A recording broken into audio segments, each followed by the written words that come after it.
Tim here. I'm sure you must have noticed, particularly if your memory goes back quite a way, that people just seem to be a lot more busy nowadays, and consequently, we've all got such a lot going on around in our heads, whether it's business related or personal.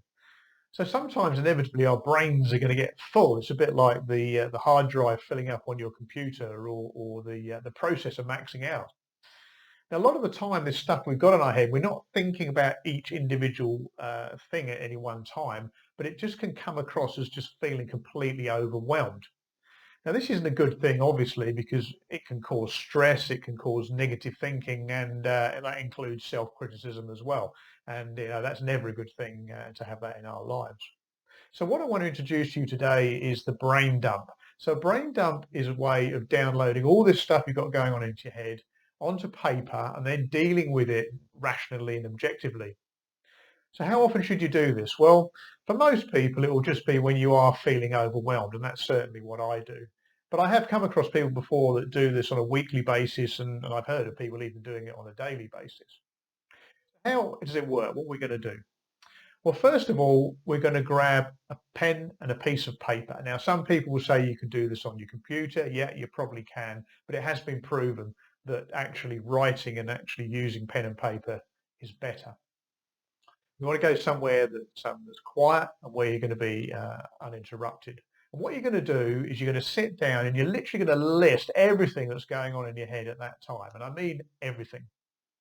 And once you've done that, you need to get up, go for a walk, or just change your environment for 10 minutes. Take the pen and paper with you, because you might come up with some other things you haven't thought of. Then you're going to come back to your desk and just check that that list is correct and that you've got everything you want.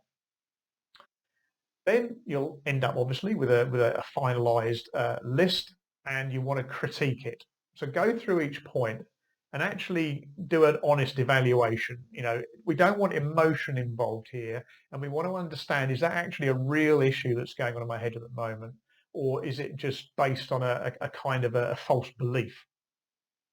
Once you've got your list, we want to prioritize them. So we're prioritizing them on, I guess, what's causing you the most stress or the most problem.